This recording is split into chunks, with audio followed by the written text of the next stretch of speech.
Ministres, Mesdames, Messieurs les ministres, Mesdames, Messieurs les parlementaires, Monsieur le grand chancelier de la Légion d'honneur, Monsieur le chef d'état-major des armées, Monsieur le préfet de la région Île-de-France, Monsieur le préfet de police,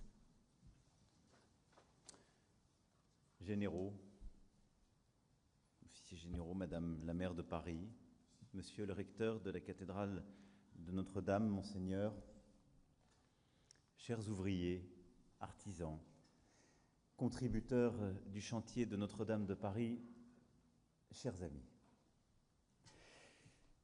C'est pour nous tous une émotion très forte de nous retrouver aujourd'hui réunis.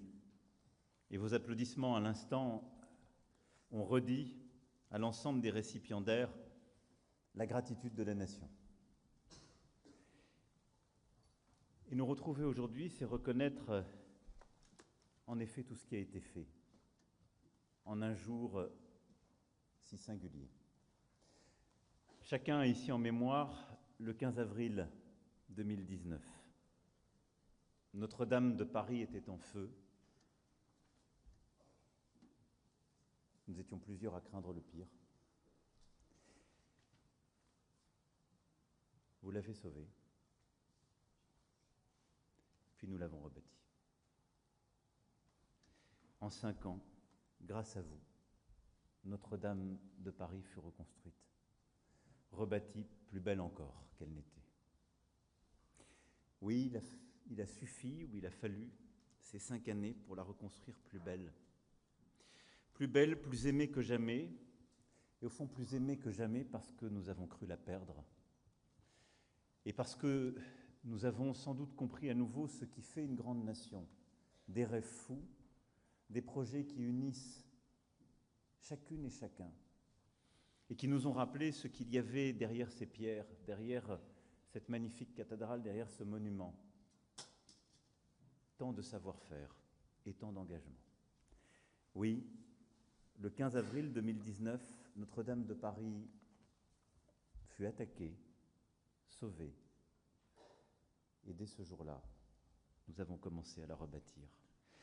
Et si nous sommes là ce soir, c'est grâce à l'héroïsme de nos pompiers, à la générosité de tous les mécènes et les fondations qui ont participé à cet effort, au talent et au dévouement de milliers d'artisans, de compagnons, de professionnels, de tant d'élus aussi et de citoyens. Vous êtes des milliers à avoir œuvré, et vous êtes 100 ce soir, accompagnés par vos familles et vos proches, que je salue avec vous. Bien sûr, je ne peux vous nommer tous, plusieurs visages me sont familiers, mais je veux remercier chacune et chacun d'entre vous. 5 ans, c'était un défi, et ce fut une prouesse. L'établissement public Rebâtir Notre-Dame de Paris l'a relevé, main dans la main avec la mairie de Paris, avec nos préfets, avec les élus, les communes et les entreprises de la France tout entière, fédérant un élan venu de tous nos territoires. Cher Philippe Jost, je tiens à saluer votre investissement sans faille à la tête de l'établissement. Au nom de la nation, je vous en remercie profondément.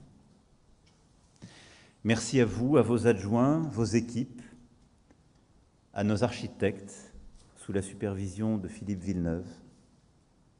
Je vous remercie également, cher Philippe, à toute la maîtrise d'ouvrage et à toute la maîtrise d'œuvre. Merci à l'archevêché de Paris, avec qui nous avons travaillé avec le souci commun de rendre la cathédrale aux fidèles et à tous les Français au plus vite. À Monseigneur Aupetit, puis Monseigneur Ulrich. Et je salue ce soir la présence à nos côtés de Monseigneur Ribado-Dumas. Merci à nos mécènes, dont beaucoup sont parmi nous ce soir. Je remercie nos experts scientifiques, les conservateurs, les archéologues, les ingénieurs, les chercheurs, les membres des monuments historiques, les chefs de chantiers et les conducteurs de travaux. Merci aux équipes de communication, aux économistes, aux bureaux d'études, aux responsables logistiques, chefs de projet, responsables culturels, experts numériques, aux administrateurs et coordinateurs de ce chantier sans précédent, qui ont été des cerveaux et des voix de ce chantier. Merci aux maçons, et tailleurs de pierre, qui ont rebâti les arcs-boutants, les colonnes, les gargouilles. Vous avez montré que l'équilibre des voûtes repose sur la communion des âges. À tous les métiers du bois, menuisiers d'art, parqueteurs, restaurateurs de marqueterie, aux forestiers, scieurs, équarrisseurs, aux charpentiers, aux taillandiers qui ont façonné leurs outils, qui en ont parfois réinventé, venus du fond des âges. Merci. En restaurant la forêt, en érigeant la flèche vers le ciel, vous avez aussi contribué à redonner une boussole à tant d'entre nous. Tapissiers, peintres et restaurateurs en peinture, merci. Vous avez redonné de l'éclat aux chapelles et à notre pays. À nos doreurs, fondeurs, ferronniers d'art, serruriers, dinandiers, patineurs, lustriers, designers du mobilier liturgique, éclairagistes, vous avez montré que Notre-Dame, c'est l'universel exprimé dans chaque détail. Merci. Aux facteurs d'orgue, campanistes, spécialistes de l'acoustique, vous avez recréé l'harmonie entre le visible et l'invisible. Merci. Maître verrier, venu des quatre coins de France, vous avez sauvé la prunelle des yeux de la cathédrale. Merci à vous aussi. À nos couvreurs, ornemanistes, travailleurs des cimes, merci. Vous avez prouvé que vous étiez à la hauteur de notre passé. Et je n'oublie pas les échafaudeurs, les grutiers, les cordistes, qui ont défié les lois de la pesanteur, les professionnels de l'installation technique et électrique, ingénieurs, électriciens, spécialistes de la sécurité incendie, experts des fluides, de l'alimentation en énergie. Merci aux agents de sûreté, aux agents de la restauration collective, des sites de stockage, à ceux qui ont assuré l'entretien des locaux, tous ceux sans qui les compagnons n'auraient pas pu donner toutes leurs mesures. Et tous les métiers aussi, que je n'ai pas mentionnés peut-être, mais qui ont rendu l'impensable possible. Je l'ai dit, chaque femme et chaque homme étaient nécessaires. Et il y avait les femmes et les hommes qui étaient sur ce chantier, mais je n'oublie pas tous ceux qui étaient dans les ateliers. J'étais encore la semaine dernière dans les Deux-Sèvres, au cœur d'une entreprise où plusieurs des compagnons, des artisans, n'avaient pas vu le chantier de Notre-Dame. Mais ils avaient passé des centaines d'heures de leur vie à préparer des pièces qui y étaient destinées. Et ils tenaient par là.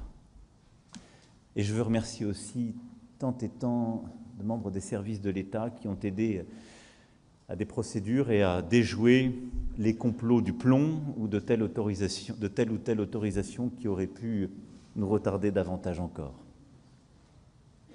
Pendant 5 ans, vous avez, au fond, collectivement démontré ce dont la nation peut être capable.